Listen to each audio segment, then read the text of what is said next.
भोजन बनाओ तो सिर ढक करके। आपको पता है नारी का टूटा हुआ बाल यदि अन्न में मिल के किसी के पेट में चला गया 100% कैंसर हो जाएगा, शरीर में गांठें हो जाएंगी। तो ये बड़ा खतरनाक है। ग्रास मुंह में गया, पता लगा कि जामे तो बाल है, उंगली जीभ में डाल डाल के उल्टी करनी पड़ेगी और 3 दिन उपवास करना पड़ेगा, तब शुद्धि मिलेगी। भोजन बनाते समय सिर ढका हुआ हो, पूजा करते समय सिर ढका हुआ हो और काऊ के चरण छू करके आशीर्वाद ले रहे हों तब भी सिर ढका हुआ ही होना चाहिए। सिर पर पल्लू हो जब किसी के चरण छू करके।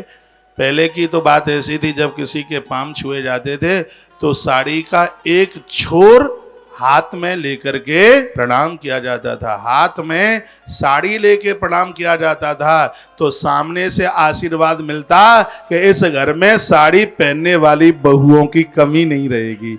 जिस दिन से साड़ी का छोर हाथ में लेके प्रणाम बंद किया है, उसी दिन से समझ लो कि बहनों ने साड़ियां त्याग दी, सलवार सूट में आ गई, सब जीन्स में आ गई सब।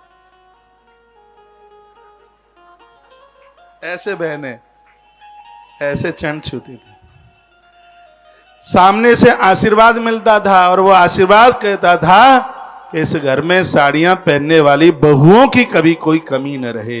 ये बहुएं बड़े पुण्य से आती हैं। लक्ष्मी नारायण उन्हीं के ऊपर कृपा करते हैं जिनके घर में बहुएं मुस्कुराती रहती हैं। तो ये मुस्कुराती रहें। लेकिन अपनी बहनों को भी मैं कहना चाहूँगा, 24 घंटे में से 10 मिनट ऐसे निकालिए, इस डोकरी के पास बैठिए। भोजन कभी अकेले मत करना, डोकरी के साथ करोगे अन्नपूर्णा का कनस्तर खाली हो जाएगा।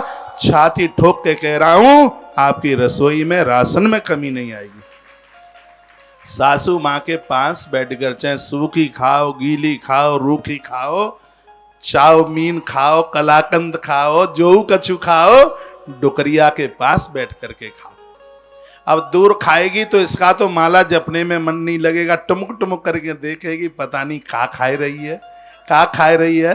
तो जाको ने एक भजन में मन लगो रहे, तो जाके पास बैठ करके इसको परुष कर माँ जी के पास में बैठकर जीमिए, जैसे जन्म देने वाली अपने माँ के पास बैठ करके जीमती थी। ये आपकी माँ नहीं है, लेकिन ये भी माना जाएगा ये माँ से ज्यादा है, ये माँ से ज्यादा है।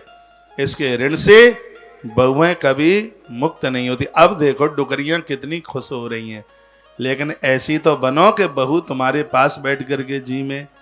अरे इनको सौगंध खिला खिला करके खिलाओ, ये तुम्हारे घर की भाग्य लक्ष्मी है। उस घर में घोर गरीबी आती है। स्कंद पुराण में लिखा है जिन घरों में बहुओं की रोटियों की गिनती की जाती है।